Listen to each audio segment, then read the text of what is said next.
estamos moviéndonos a mejores estadios, por supuesto. Por eso vamos a abordar en esta segunda conferencia el tema de los desafíos a las oportunidades, un enfoque orientado a la misión. Para abordar este tema vamos a recibir a una dama, profesora de Economía de la Innovación y del Valor Público de la Universidad de Londres, fundadora y directora del Instituto para la Innovación y el Propósito Público. Ha desempeñado labor docente en diversos ámbitos, es miembro de la Academia de Ciencias Sociales del Reino Unido, también de la Academia de Ciencias Lindsay de Italia y del Consejo de Relaciones Exteriores de Estados Unidos. Posee doctorados honoríficos otorgados por 9 universidades de prestigio internacional. En el 2021 el gobierno italiano le otorgó el más alto honor civil del país. En el 2025 acaba de ser nombrada comandante del Imperio Británico por sus servicios a la economía en la lista de honores del cumpleaños del rey. El Papa Francisco la nombró miembro de la Academia Pontificia para la Vida por su contribución a aportar más humanidad al mundo. Ha recibido numerosos premios internacionales, ha sido reconocida como una de las personas más creativas en los negocios por Fast Company, una de las 50 personas más influyentes del Reino Unido por GQ, una de las 25 líderes que están moldeando el futuro del capitalismo por Wired, y una de las 3 pensadoras más importantes sobre el tema de innovación. Es autora de diversos libros publicados en 2013, 2018, 2021, el más reciente del 2023, asesora y responsable de políticas públicas en todo el mundo sobre crecimiento inclusivo y sostenible basado en la innovación. Entre sus cargos incluyen algunos para el G20, para la OMS y una amplia lista. Su más reciente labor está vinculada a un informe junto con la Comisión Económica para América Latina y el Caribe, CEPAL, de las Naciones Unidas, titulado Cambio Transformador de América Latina y el Caribe, un enfoque orientado a misiones. Acá va a dictar la conferencia de los desafíos a las oportunidades, un enfoque orientado a la misión. Recibamos a la doctora Mariana Mazzucato.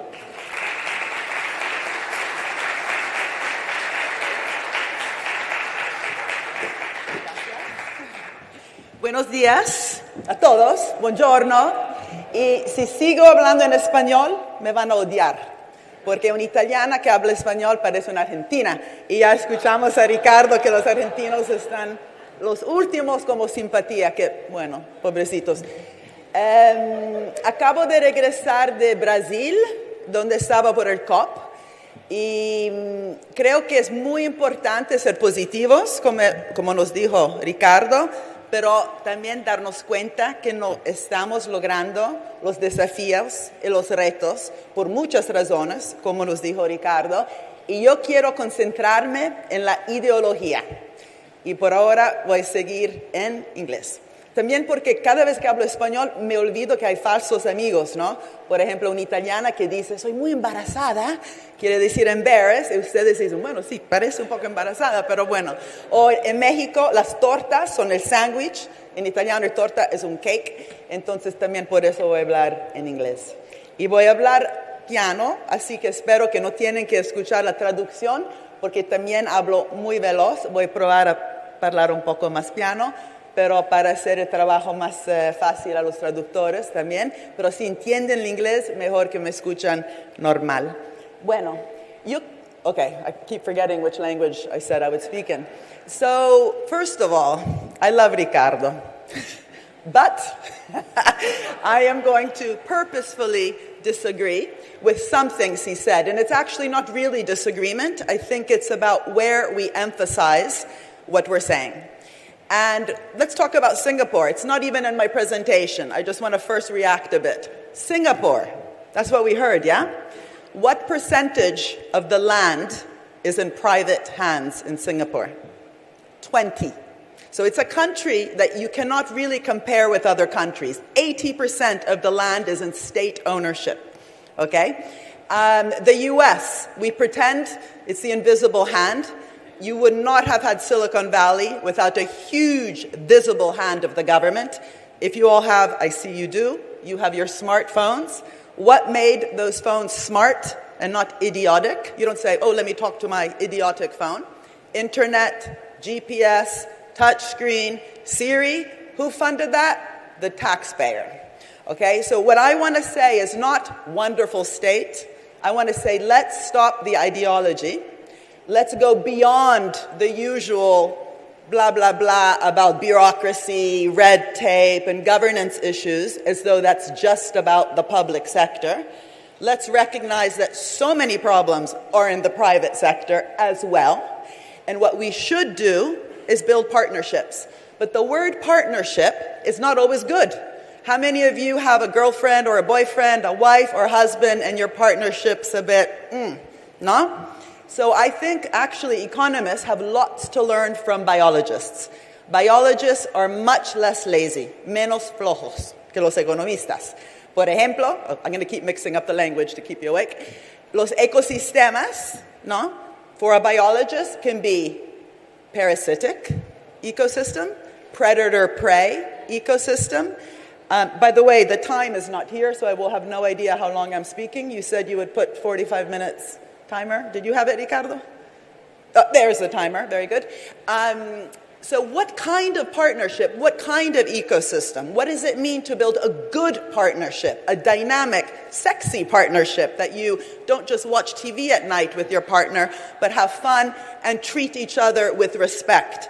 I used to say reciprocity until Trump stole the word for the tariffs. He calls it reciprocal tariffs. But these deep words of mutualism, symbiosis, as opposed to parasitic partnership, is what I think we should achieve with a public-private partnership and not use them as slogans. You hear enough slogans from your politicians. You don't have to hear it from the speakers or definitely an economist. And Ricardo gave us a fantastic presentation. I will try to as well. But we need to be a thorn in the side. How do you say a thorn in the side? Una espina en el of the slogans. Let's make sure that we do not let even my words, misión, to be old wine in new bottles. How can we make sure we're honest with ourselves and we actually go to the core of the problem? And this is why one of the differences, I think, when Ricardo talked about governance challenges, we only heard about the public sector. What about the huge governance challenges in the private sector? 7 trillion, trillones, I don't even know how to say trillion in Spanish, billones de billones de billones, 12 zeros, paperino paperone, like lots of money. 7 and 12 zeros is what the largest companies in the world have spent on buying back their shares to boost stock prices, stock options, and executive pay. That extractive form of corporate governance, just thinking of shareholder value, is not good governance. And in fact, there's many businesses who talk about stakeholder value. Not share, but stake. Not like una bisteca, but stakeholders, many different people around the table. But I don't think we see that. We didn't see it with COVID. Only one vaccine, one of the 8 vaccines in COVID, actually, I think, were created with reciprocity and symbiosis and mutualism. Forget whether it succeeded or not, because science is always going to be risky. But the AstraZeneca vaccine was the only one that I think was a good public-private partnership. Why? Because the Oxford University researchers, paid for by the taxpayer, insisted. They said, the mission, and I will talk to you about missions, is not the vaccine, it's to vaccinate the world.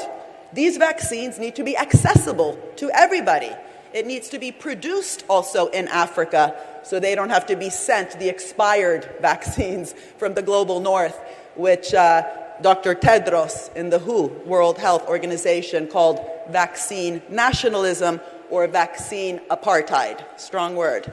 They insisted, the researchers from the public sector, because Oxford is a state school. I always remind my friends at Harvard and Yale that Oxford and Cambridge are state schools. They insisted, if you want to collaborate with us, and they did because there was great research at Oxford, we need to make sure we're sharing the knowledge, and we'll join the patent pool, and we'll keep costs and prices low, because the mission is not just stuff, outputs, it's the outcome.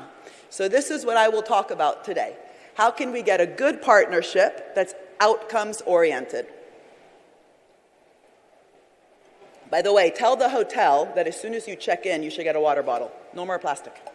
If you go to Rwanda, outcome, plastic-free country. And I always bring my bottle. And it's not just this hotel, every hotel.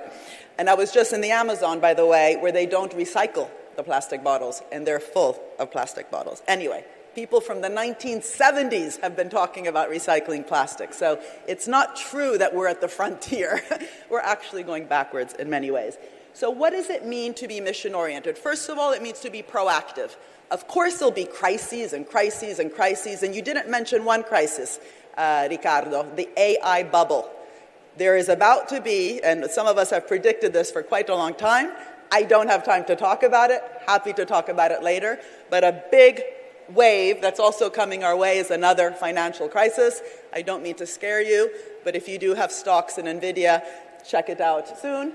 But the fact that these crises exist, that's not really the issue, is why are we so reactive to these crises? And even when we know, and we do know that the cost of inaction, el costo de hacer nada, is higher than the cost of action, we still do not act with the urgency that the science is telling us. In fact, many scientists say it's almost too late. We've gone beyond the tipping point. But I'm an optimist like Ricardo. It's never too late to act. But it's actually quite incredible that even during COVID, we didn't use it as an opportunity to design better partnerships and make sure that the companies benefiting from public handouts, because there was lots of handouts in COVID, were better companies, treating workers better, but also reducing carbon emissions. In the UK, for example, we gave £600 million to EasyJet, an OK airline, no conditions attached. Some other countries, by the way, didn't do that. France, all the money that went to Renault and Air France during COVID was conditional that these companies reduce their carbon emissions in their next 5 years. They received the support right away. Of course, they had a cash flow problem. Now, they need the support now, but not in a parasitic way, in a symbiotic way. There was a good deal, like that AstraZeneca deal that I mentioned. And COVID, again, we should have woken up. We didn't. Do you think the Dominican Republic today, or the US, or the UK, or Italy, or Brazil, are better prepared today than they were when COVID began? Did we invest in global health systems? Imagine if COVID began in Africa and not in China, we all would have been worse off. Are African health systems really strong today? So when the permafrost melts, which the scientists say is happening, and new viruses come out, which the scientists are saying is happening, are we ready with stronger health systems? Have we invested in the public sector brain so we don't need to give Deloitte the contracts for test and trace, which we need? Test and trace, I don't know how you called that here, but you remember there was an infodemic, no? Side of the pandemic, and we found that many countries at the city level, at the regional level, at the national level didn't have that kind of digital savviness of knowing how to actually communicate properly and quickly with people. And the test and trace system in many countries was weak. And also, have we invested in the so-called essential workers? It was so condescending. I don't know here, but in London, where I live, we clapped the health workers. We said, yay, we had our pans. We called them essential. When COVID was done, they were all in the streets striking in huelga because they continued to be undervalued, underpaid in the system itself, even in the global north, let alone in the so-called global south, continues to be weak. So, this is a choice. There's nothing inevitable. You say not to be pessimistic. I say let's actually be very serious where the problems are and admit that it's an outcome of what we have done. There is nothing deterministic. It's not God. It's not the Martians. It's not even the market. The market is an outcome of how we choose to design our economies. And yes, we all know, you're so right, Ricardo, we know the problems, but the problems, we should also talk about them. These problems that you see here, which is the usual list of weaknesses in many Latin American economies, I must say Italy has almost all of these as well, so I'll come back to Italy later, because many problems, I think, in Latin America were brought over by the Italians, definitely in Argentina. Except in Brazil. The only reason the language in Brazil is beautiful, unlike Portuguese in Portugal, which I think sounds Russian, no? Is when the Italians came, they opened the luggage and there was vowels, no? Anyway, so yes, we have all these, but why? Why do we have low productivity in some companies and some sectors? In the UK, for example, we have low productivity, but also low investment. Productivity is an outcome of investment. And if you do have, in some companies, rent-seeking, and they are themselves not reinvesting their profits back into the system, this also lowers productivity. So instead of just listing them, we should also ask why that is. Or we often see tables, no? Low investment in research and development and so on. But that's a choice. The market has not chosen that, or the government has not necessarily chosen that. These are public and private investments in research and development and in education or training of the workforce that are often too low. And so, yes, we have to look at all the amazing examples also of entrepreneurship, of innovation, and Latin America has plenty. But the real question is, how do we go beyond just examples, and how do we have transformative change? How can we make sure that the different projects, and I love, Ricardo, when you said the portfolio approach, because that's absolutely how we should think about investment, outcomes-oriented investment, not putting all our eggs in one basket. But how do we also move away from projects towards programs which are transformational, and again, the sum is bigger than the parts, and definitely, of course, as you mentioned, we need regional integration, and it's incredible how little of that we have in Latin America, compared even to Africa, by the way. And CAF, the kind of local and IDB development banks, are actually less ambitious, I would say, than the African Development Bank and some of these more regional units in Latin America. But what I want to do is to say, how do we go beyond not only the complaints and be positive, but how do we actually make sure that this notion of outcomes and missions really transforms the ideology, which I think is one of the biggest bottlenecks. I often joke that I come in as an economist and I come out as a therapist, because the ideology, and sorry, this is my commercial break, buy the books, the ideology of one side simply de-risking the other, or one side just needing the right rules of the game, the horizontal conditions, then get the hell out of the way. One side enabling, facilitating the other. This is part of the problem. It is impossible to have an innovation-led economy, inclusive economy, sustainable economy with the ideology that the private sector creates wealth, the private sector creates value, and at best, at worst, get out of the way, at best, the public sector is there to correct a market failure. Corregir las fallas de mercado, no? First of all, it's going to be impossible to hire really smart people in the public sector, even though there's many smart people in the public sector, if we position it this way: the risk takers and the de-riskers. No? If you're intelligent, where would you want to work? Where you're valued and allowed to learn, trial and error, experiment, take risks, or where as soon as you make a mistake, you're in the front page of the newspaper, and even when we talk positively, you're there to de-risk or facilitate. And the reason I wrote Mission Economy, which I'll talk about in a minute, is I truly believe what Kennedy said. He said, we're doing it because it's hard, not because it's easy. And you know that in Spanish and Italian and Latin, fácil is to make something easy. So when we hear that the state needs to facilitate, make something easier for business, that's part of the problem. We would have never gotten to the moon if that was the idea. Let's make things easier for this guy. No? There was a goal, an outcome, really, really hard, and they needed lots of people in the private sector to innovate towards that goal, and I'll come to this, but the language mattered. We're doing it because it's hard, not because it's easy.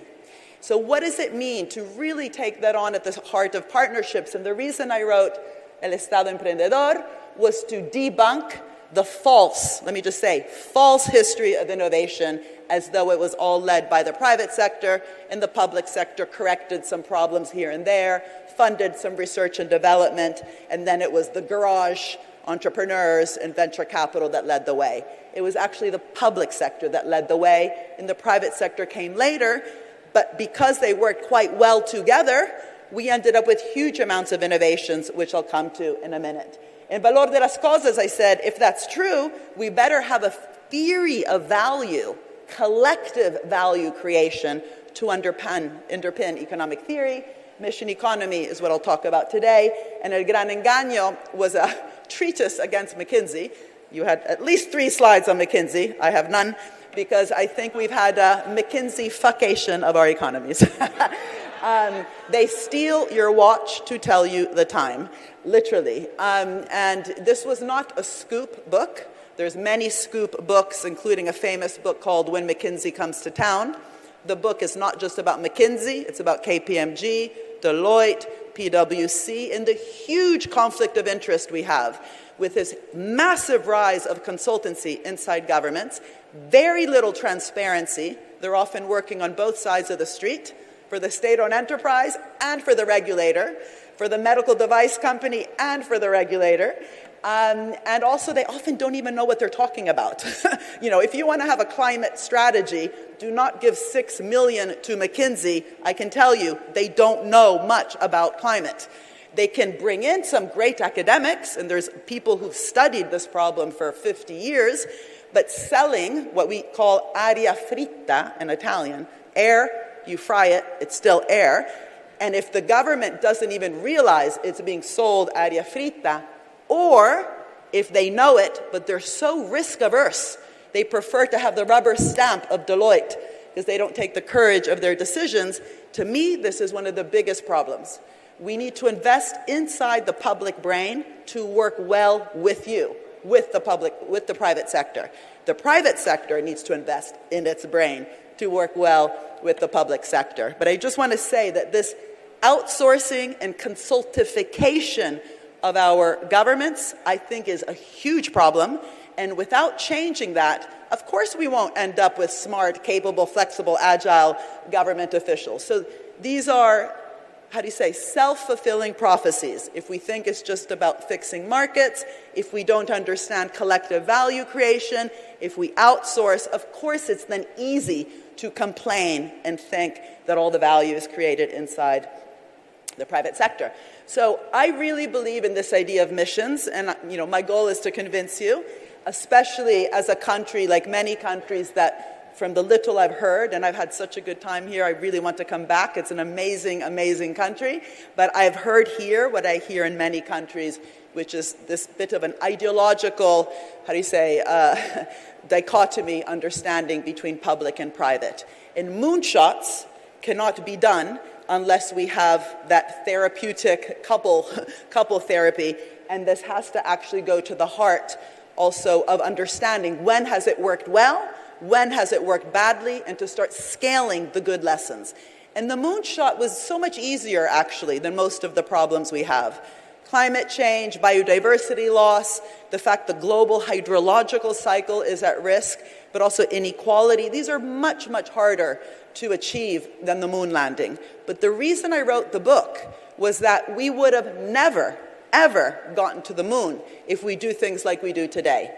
I already said, if everyone's scared of risk and they think it's about facilitating.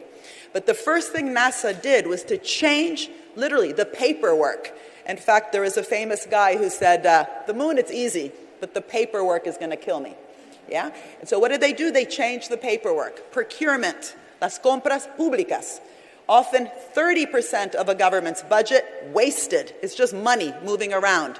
It's not surprising that procurement is often where corruption happens. If it's just money, well then, as you said, you open your pockets and you want the check. If it's, we're going to the moon and back, don't forget, it was and back, in a short amount of time, you're going to have to work with the best people possible because you will die along the way if you're not actually getting the right collaborations. But they realized that procurement, how it was designed, was just giving contracts out either nepotistic, which you can't do if you're going to the moon. You can't just, you have a beautiful family here, León, Jimenes, but if you were going to the moon, you'd make sure it's not the cousin, the brother, the sister, the aunt, the mother. You would want the best people, which actually you have. I love your family, but you know what I mean? So, no, I'm serious. You would not want to drive, get into an airplane just because the pilot brought his brother to, be the spare. You want to make sure you have a truly meritocratic system. And what they did was they changed procurement from cost plus, which is just kind of the lowest cost for compras públicas, to outcomes challenge-oriented procurement. And the reason they had to do that is they had all these problems. They had to make sure they knew what would the astronauts wear, what would they eat, how would they go to the bathroom, literally peeing and pooing. And all these problems had to be solved by the private sector. 400,000 people in the private sector across nutrition, materials, electronics, software, which was actually a result of the moon landing, aerospace, obviously, but this was intersectoral in the business sector, 400,000 people.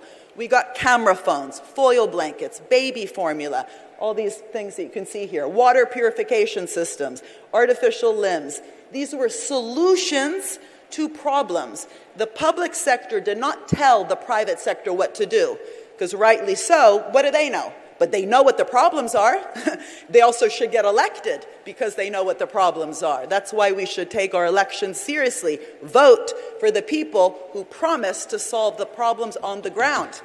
Climate change, like going to the moon, is about what we wear, how we grow our food. 75% of climate change actually comes from how we grow stuff, how we move. So sustainable mobility.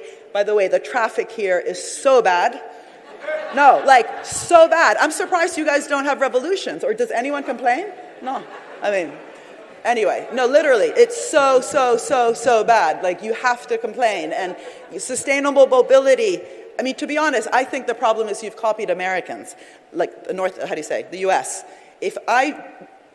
I have 3 citizenships, which for tax is absolutely terrible. But when you land in an American airport and need to go to the city center, it's much worse than in most developing countries. The experience is not of a frontier city. Go to Copenhagen. Go to Rome even. Go to the UK. Definitely in Europe, we have many problems, but we have invested in sustainable mobility and public transport. And actually many African cities, some Latin American cities. But this is, again, a choice. And the idea that climate is not just about energy, just like going to the moon, it's about everything. It's about transport. It's about how we get that lithium out of the ground in Chile.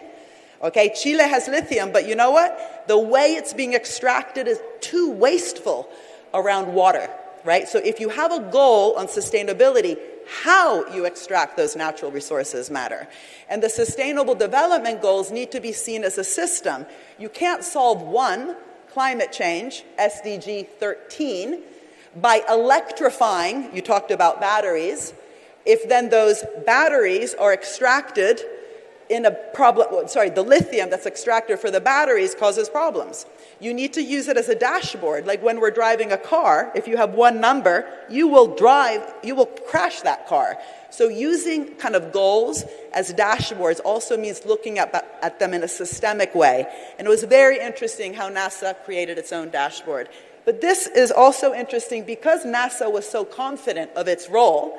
They said, we're doing it because it's hard. We need outcomes orientation. And look at that, no excess profits. Maybe you don't see it. Not no profits, no excess profits. What are excess profits? Rents.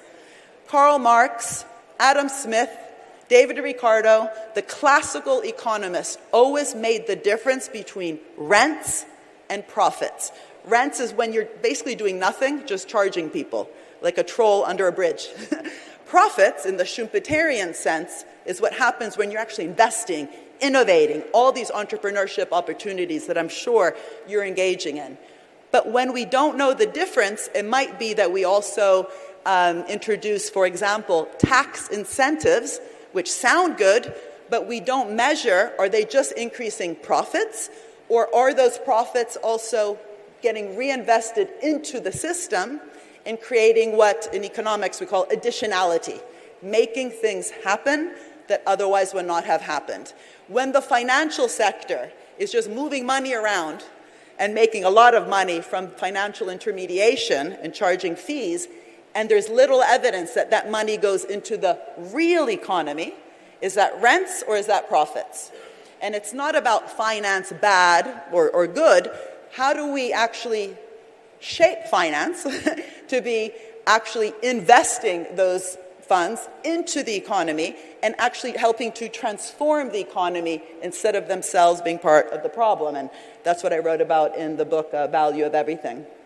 And so what would it look like to actually transform these 17 goals that everyone, including the Dominican Republic, has signed up to, but bring them to the ground and with a local context, not in a city, in a region, in a country, actually debating what the goals are. I spoke yesterday to the mayor here in Santo Domingo. There you are, Bella. I'm even, look, first of all, I have so much stuff. Okay, Carolina gave me this. The president gave me the earrings. You guys gave me the net. So anyone else, I am available. I got this from the Minister of Traditional Communities in Brazil. I'm just traveling around, piling it on. If anyone has a bracelet, I still could. Anyway, so we spoke yesterday about water management, waste management. But that's also intersectoral, right? How do you manage waste in terms of not only how we, treat, for example, water treatment plants and waste treatment plants, but even what becomes waste in the first place? Coming back to, please, no plastic bottles. We have way too many plastic bottles, even when we have good waste management systems. We should stop producing that plastic in the first place. So anyway, how do we transform these societal goals and treat them as seriously as we did the moonshot? Because I don't believe people when they say there's no money. Of course, a small country like the Dominican Republic has less money than a big country like China. But if we waste even the money we have, like the 30% of government budgets which buy stuff, we are part of the problem. And if we also don't have what Ricardo talked about, which is regional integration, then of course during COVID, you can't have one country doing the purchasing of the vaccine. We need advanced purchase agreements, as a regional bloc, hopefully, which again, we did with COVID in some countries, but then forgot this issue of also solidarity and increasing our supply chains along the way. So what is a mission? In the moon landing, if they just stopped at the space race, beat the Russians, Sputnik, nothing would have happened. They transformed the challenge, which is the equivalent of an SDG, the space race, into a concrete mission, which you can actually answer, yes or no, did you achieve it? And all the teenagers who say, blah, blah, blah, blah, blah, you guys are just bullshitting. They're right, because we don't even transform the challenges into missions and moonshots that can be answered, did you achieve it or not? We keep it vague, so no one really knows, and it's easy for the political slogans, no? How do we then transform the mission into something that is not captured by one sector? Climate change is not just about energy. It's about waste management. It's about transport. It's about clothing, right? There's almost nothing that shouldn't be touched. The digital and AI economy, of course it's essential for climate change-related targets, where the cost of not doing it will cost you much, much more to pick up the mess later. So an intersectoral mission matters, not only because most problems require many different sectors in the business community, but also beware, if a mission is just for one sector, that sector will capture government, and you will have corruption, right? We can talk about corruption when it's theatrical, like in Italy, we're have famous, we did everything before. We had Mussolini before Hitler. We had Trump. No, we don't have Trump. We had Berlusconi before Trump. We had Mani Pulite before Lava Jatos, whatever they call it in Brazil. But this corruption that many people complain against here in Italy, in Africa, it's a result of laziness. If you're going to the moon and back, believe me, you will want to work with the best. And you will have to think about it in this more war room kind of way, all of government together trying to figure things out, like in COVID, where you had the Department of Health, Department of Education, Department of Finance, right, because of the money given to the companies. Even the military was involved.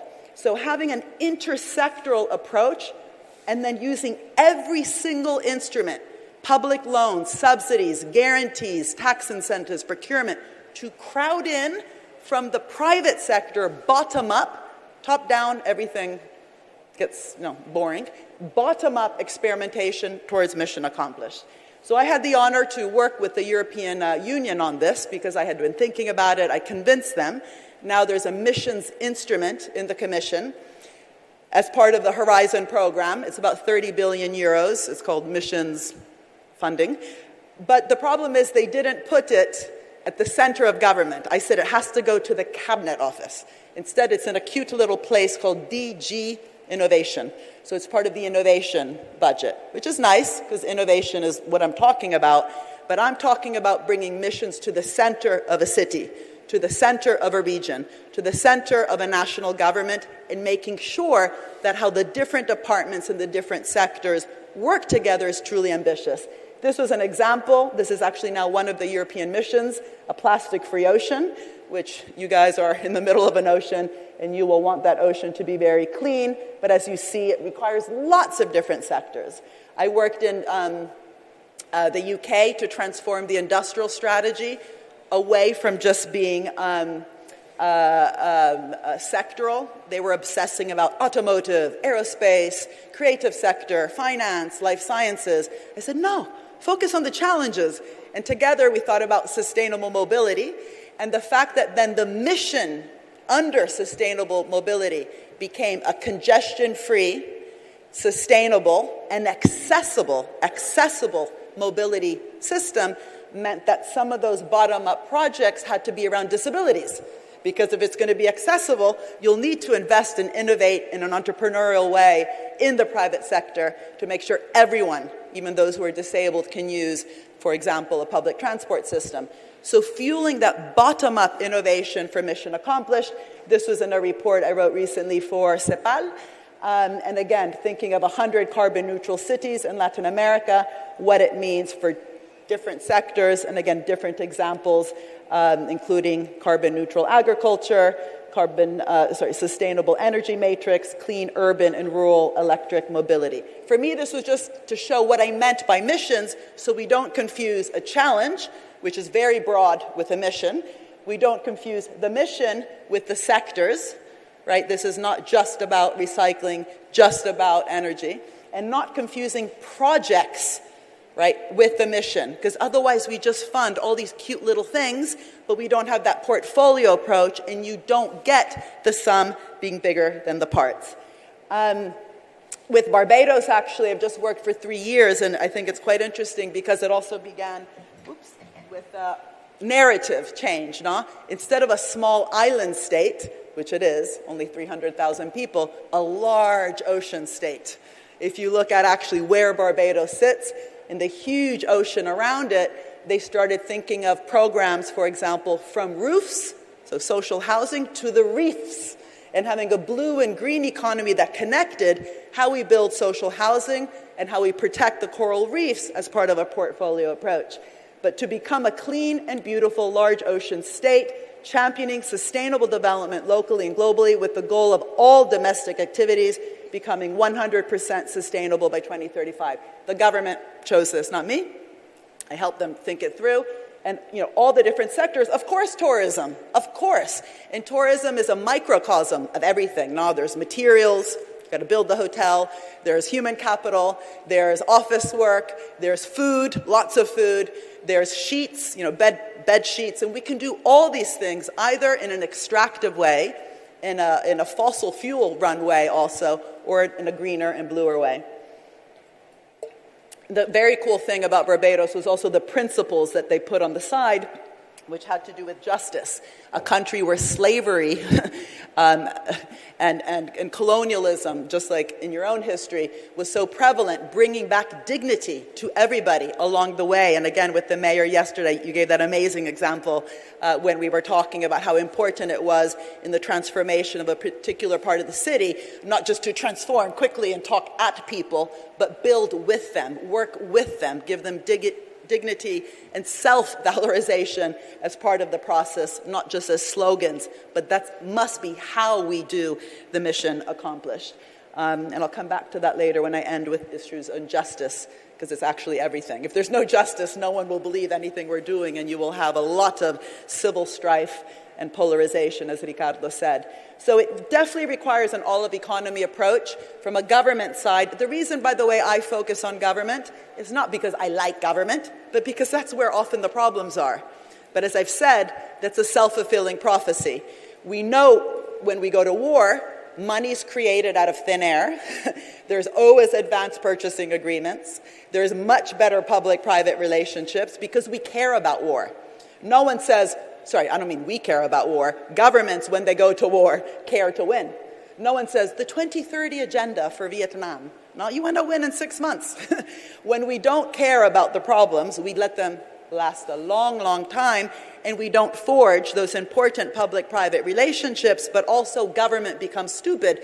They just think it's for one ministry, and one ministry will capture the problem instead of working together. Health and well-being is not just for the Ministry of Health. It's just as much for the Ministry of Education, the Ministry of Finance, of course the Ministry of Environment. And climate, of course, is not just for the Ministry of the Environment. It's also for all those other ministries I said. So putting these goals at the center of government and then asking what it means for the different ministries is interesting, or has to happen. And always remembering you need an all-of-economy approach. You need all your sectors to be part of the solution, or they will end up being part of the problem. And one of the examples that I've worked on recently, which I found super interesting, because the only way we can learn how to do this is through examples, sandboxes I call them, is, for example, if we want to achieve SDG 1, no poverty, and SDG 2, no hunger, and also do it in partnership, SDG 17, finding an example like school meals, which are procured by government, right? Government buys meals at different levels of government for the school system. And instead of just worrying about corruption, which I'll come back to in a second, making it a moonshot. So not just lunch.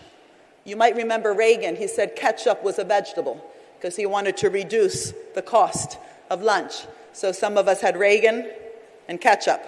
We said, which is the vegetable, right? But that's the natural consequence. If you're just thinking of cost of a school lunch, you'll say, yeah, ketchup is a vegetable, as an extreme. So how do you make sure lunch is healthy, tasty, otherwise the kids are not going to eat it, and sustainable?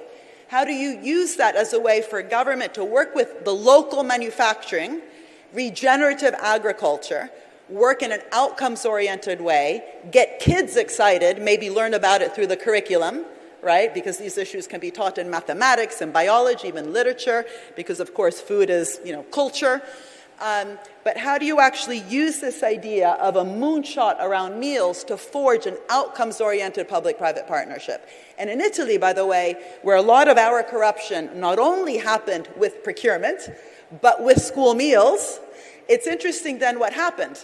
Instead of saying, oh, okay, we got to beat corruption, they handcuffed procurement. Procurement in Italy is in an agency, l'Agenzia Nazionale dell'Anticorruzione.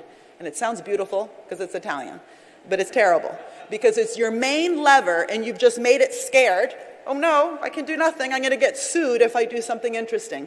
So we need outcomes-oriented, moonshot-oriented, mission-oriented procurement. And of course we need to fight corruption. But you don't fight corruption by making the people who are in charge of such an important instrument scared to do anything wrong. In fact, we need to use Gov Labs in Chile. They have a Laboratorio de Gobierno, which is actually this really cool area that goes across government, which helps different departments test things out, like outcomes-oriented procurement and working with the private sector, but in a way that actually encourages risk-taking, encourages making mistakes, learning by doing trial and error. Anyway, if you're interested in this, I just published it and we presented it at the UN Climate Week. I also just published with some co-chairs, I think, Marcos, you told me you know one of the co-chairs, Johan Rockström, this global commission on the economics of water. 70% of our water cycle is at risk because of how we are hurting the biodiversity on the ground. because that water is called green water. It's not just blue water in the rivers, in the oceans, in the lakes. The green water is the water that transpires from the ground back into the air and ultimately becomes rain, which becomes blue water. So when we deforest the Amazon, the scientists have shown, or any sort of deforesting and reduction of biodiversity, it causes floods and droughts in another part of the world, which is also why we need collective action. But you have your own water problems here, and how to actually turn el reto, el desafío, into an opportunity for investment, for innovation, for training. Don't forget, by the way, growth, crecimiento, what's that? It's a function of investment.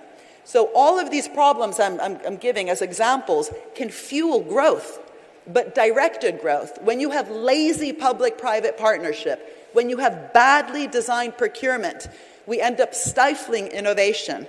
We stifle this problem orientation. So whether it's cutting leakages and non-revenue water in half by 2030, which needs all sorts of different bottom-up projects, whether it's reducing the digital divide, whether it's having those net zero cities, this all requires investment, innovation, training, and collaboration. And that's why everything I'm saying is about growth, right? When we have rents, when you have inertia, when you have laziness, you also have low productivity and low growth. So what missions do is it really tries to make us think in the most inspirational way, at the local way, because we need to decide together in our cities, in our regions and countries what the problems are, but it's not enough to say desafíos into opportunities. Using a missions approach which is bold and inspirational so people care, they listen, they remember what you've said instead of just blah, blah, blah. Clear direction, you can actually answer yes or no. Cross-sectoral and interdisciplinary. We were talking before about culture. We shouldn't forget this is not just about STEM subjects, science and technology and economics. This is much about having a national cultural dialogue about what it means to be human and what kind of life we want in our cities, in our country, and the role of humanities, the poets, music, culture, museums, to open our imagination of what life is about. Let's remember that. But the main thing is to really stimulate innovation through bottom-up experimentation. And I'll repeat, if it's top-down, like in the Soviet Union, it doesn't work, right? But this is a clear direction, leaving open the how, but government being confident enough and winning the election over actually saying what you are going to care about in terms of those problems and working with the private sector, but not just through blah, blah, blah, blah partnership, designing the policies themselves in a way that are also conditional on the private sector receiving support depending on if they're willing to work with you instead of just save me, save me, save me. Why should you be saved if you're part of the problem? If you're going to be part of the solution, you're going to need extra help. And if you're small, you'll need extra help. But moving away from just SMEs or bailouts and tax incentive towards really redesigning every institution to fuel entrepreneurship, innovation in the private sector towards public-private partnerships that are mission-oriented. And again, I've already talked about procurement. I won't talk about it more, but just to say, you have a procurement budget, and you also have different types of public funds, and if they are part of the problem, one of the first things we also need are changes in the law. I just worked with Brazil for 3 years on their procurement policy, and it began with a change of law. And yesterday when we met with the president, he said there's also been a recent change of law, and he wanted us to speak to his procurement officers, which we will. But, you know, I should also say, Ricardo, when you said Latin America is always put into this big hodgepodge, which is true, and I can tell you Italians and Germans have nothing to do with, and even northern Italy and southern Italy, and everyone is always kind of against each other. But it's also true that within Latin America, the countries I've worked with, Mexico, Brazil a lot, Chile, Colombia, Barbados, so Latin America and the Caribbean, they're so different, not only in terms of some food, some music, merengue versus samba, but institutions. And instead of saying, oh yeah, we're all Latin American and we're close, no. Same thing in Italy. Italy doesn't have a proper public bank. It's been part of the problem. We don't have the science-industry linkages like Germany, the Fraunhofers. We don't have the vocational training of the working class like Germany does. We don't have the Max Planck Institutes. All of those things I just mentioned were critical to German competitiveness. And it's not true that Italy is lazy and they don't know how to tighten their belts. They have to work twice as much because things are really difficult in Italy. But similar in Latin America, Brazil, my God, it has BNDES, one of the most important public banks in the world. It also has Embrapa, FINEP, very important science industry linkages like we have in Germany, which Italy does not have. So I think what we need is to look at the commonalities, of course, and that's so important. I loved your talk, but also the differences, not necessarily as good things, but as signs that we're not learning from each other. Italy, by the way, has wonderful nursery schools in one part of Italy. So there's lots of great things, as you know, in Italy. But how do we have a union learning what works, what doesn't work, and how do we better design these institutions? So moving away from this idea that we just need more money and actually recognizing there's often lots of money, but it's also either not reaching the problems, there's lots of tax evasion, subsidies to problematic sectors, or even when we have public banks, they are often not investing in a problem-oriented way.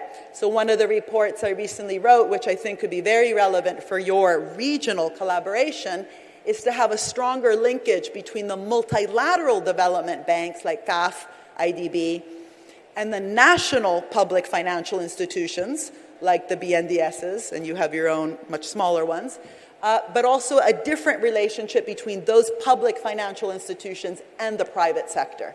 So you really get a multiplier effect, and that doesn't happen just by giving out money here and there, making sure, like in Germany, the only reason there's green steel, green acero, is that the government bank, the KfW, put it as a condition to the loan given to the steel sector that they had to lower the material content of production.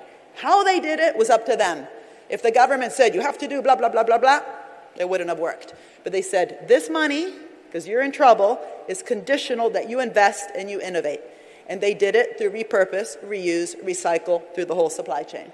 And so more examples like that. There's great ones also, again, in Chile, where Boric, the president, has put conditions on the lithium industry. So instead of just thinking about natural resources, and you have also natural resources here, making sure that it's one of the sectors, lithium or any natural resource, towards mission accomplished, to have lithium that is less using too much water to extract will require training, innovation, collaboration, investment, also the use of digital and AI. You can see what they're doing on that. And so, again, that means growth, because when those companies invest and innovate and train their workers, that will also increase their productivity. So again, moving up the value chain, not only in the way that we all have been talking about for a long time, but even the processes of the extraction itself, let alone maybe producing electric vehicles in a country, which I don't think every country should do, but the methods of extraction to be towards mission accomplished is very important. And this all means a different type of partnership, moving beyond the slogans. Again, most partnerships end in divorce, many, in many countries. How do we know if we have a good social contract or not? I chaired a group for the World Economic Forum until recently around this issue. How can bold government work with the private sector to create the markets of tomorrow? Markets are shaped, they're created. One side should not fix the other. The exam question is how to have purpose-oriented business working with mission-oriented government around very concrete problems that we want to be solving together. And what does that look like? And so instead of just talking about stakeholder capitalism, which is a beautiful word compared to shareholder, this is Larry Fink, the head of BlackRock, who every year writes a letter to all his investors saying, we need to change. It can't just be giving a bit more to workers, a bit more to communities, a bit more to indigenous people at the end of a process. How we create wealth ex ante in a pre-distributive way, not redistributive way, is what I'm very excited about and what many of my books have talked about. So moving really towards stakeholder capitalism, I recently wrote a paper with Danny Roderick on examples where we looked, for example, at the AstraZeneca vaccine as opposed to the Pfizer vaccine. Forget which one worked better, that's just science, okay? But just literally the pre-distributive relationship between public and private, capital and labor. We looked at different public banks around the world when they worked well with the private sector instead of in problematic, lazy, extractive ways. And ultimately, you know, if we can't even do it during COVID when there were so many problems on the ground that had to be solved, and if we waste these crises as moments to forge a new type of partnership, then again, we're part of the problem. And recently, because the UK is so desperate for money, for investment because of Brexit, it's quite problematic to see that out of act of desperation, we just give, for example, the data in our health service to U.S. tech companies like Palantir, instead of, again, thinking, what can we do together? How can we truly make sure that the way that government works with AI and tech companies is forged with the proper contract with issues like the Prime Minister of Barbados talks about, making sure that there's principles of justice and equity at the center of any relationship. Think of the water rights. You make beer, no? Presidente beer, and I asked you yesterday, and you said that with your beer company, you recycle the industrial wastewater. That's fantastic. But guess what? Many don't. 80% of industrial wastewater is not recycled. That's crazy. It should be in the contract. The state gives Pepsi Cola or Presidente a license to the water rights. We should put in the water rights, in the property rights, conditions for innovation and investment towards mission accomplished. It's not rocket science. Even patents. A patent is a contract that the state gives the private sector where they can earn for 17 years monopoly profits. Fine, there's good reasons to do that. But if you misgovern the patent and it's too wide, used for strategic reasons, too strong, hard to license, and too upstream, so the tools for research are being privatized, that's not what patents were for. So any contract, procurement, property rights, water rights are moments to show, to walk the talk of doing a good symbiotic partnership and not an extractive one. And in the same report I mentioned, we use this concept of just water partnerships instead of unjust water partnerships, and using different examples like the ones I just gave, and asking what does that mean then for how the private sector, how finance, how government, how civil society work well together around very specific problems, including waste management, with your own mayor is so passionate about. And lastly, because my time is almost up, one of the biggest problems we have is that people don't trust us anymore. They don't trust the science, they don't trust the politicians, they don't trust the business community. They call them all elites. You don't solve that by brainwashing people and saying, it's good for you, really, we're so kind, we're going to help you. You need to involve them in the same way I talked about stakeholder capitalism. So what does it mean, for example, coming back to procurement, because I'm so passionate about it, let me just move to that one and I'll come back, to democratize that process. In Camden, where I live in London, we had mission-oriented procurement for adult social care. We looked at 10 housing estates and brought the most vulnerable people living in social housing and got the procurement for social care for adults to be designed by the people who have been giving that care, mainly women. They have experience. They know what the problem is. And the people receiving the care, they know what bad care looks like. And they were at the table helping Camden, which is as big as Barbados, 300,000 people, in London, design this outcomes-oriented procurement. And similarly, budgeting. How do we have outcomes-oriented finance like we do with war? No one says, oh, a bit of money here, a bit of money there, go fight the war. No, there's always an outcomes orientation with war, which we do not apply to our social problems. Interesting examples in Porto Alegre, in Brazil, on citizen participation, on how we actually design budgets. And we helped Sweden also think about these things, including the school meal. Let me just skip across. In Camden also, what was very interesting was similar to Barbados, they really cared about making sure that justice was not only across all missions, but was a mission itself. So Camden, the thing I love about Camden, and I have 4 children who went to state schools, public schools in Camden, is the diversity that we have in terms of race, ethnicity, class, and they are often in the same schools, but the power relationships, as you know, are the decision making is not done by such a diverse group. So one of the missions they actually really cared about was that those holding positions of power are as diverse as our community. And for me, these are so interesting because some of them you could see as horizontal missions that should go across everything. But both in Barbados and in Camden, the issues around social justice, they said, make it both across all missions and a mission itself. And lastly, La Tia, Maria. As soon as I arrived here, I was talking to all these men in suits, but I kept hearing that the Tia, she's the most important one, La Madre de Marcos, because Maria Amalia, of course, has been fighting for arts and culture in this country. And for me, arts and culture is not just a sector. As I've been saying, we need intersectoral, but it's an opportunity to reimagine everything I've just said. How do we even bring together people in a different way? How do we give them value so they are proud?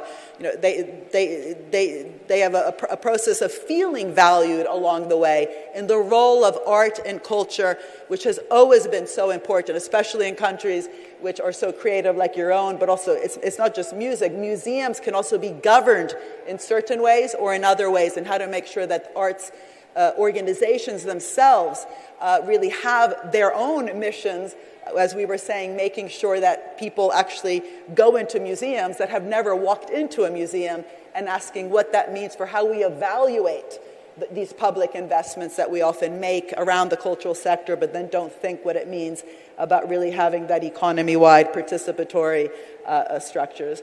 So let me just finish by saying, as I said before, el gran engaño is that unless we invest in the brain of the public service, it's impossible to govern even a relationship well with the private sector.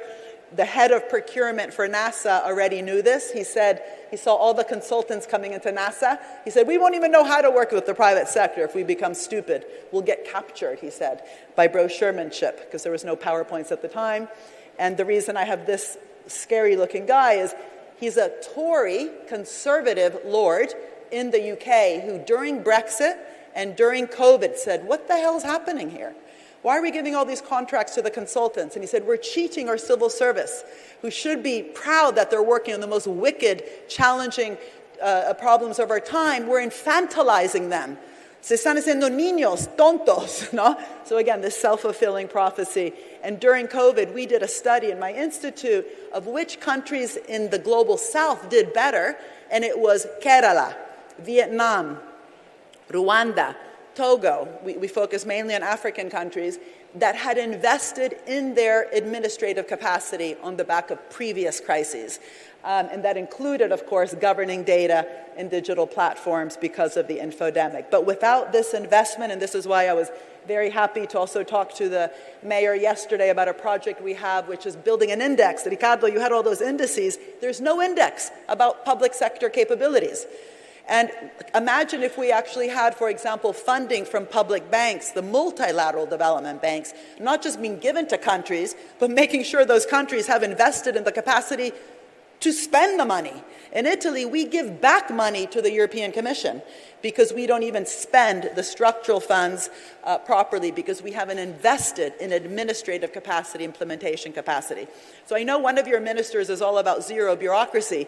I'm sure he or she is wonderful, but it's not about zero bureaucracy. It's about smart bureaucracy, capable bureaucracy, bureaucracies that are agile, flexible, that don't just make things easier, but know how to work with, know how to listen. Empathy, not sympathy, listening to citizens. That's a skill. If we don't invest in it, it's not surprising we end up with bad policies that don't work and decrease trust. And I will finish by showing a beautiful picture of Carolina and I, because we're beautiful. And because we want to add Santo Domingo on this list of countries we've worked with.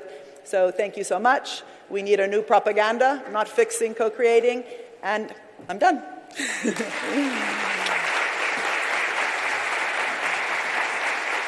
Asiento allí.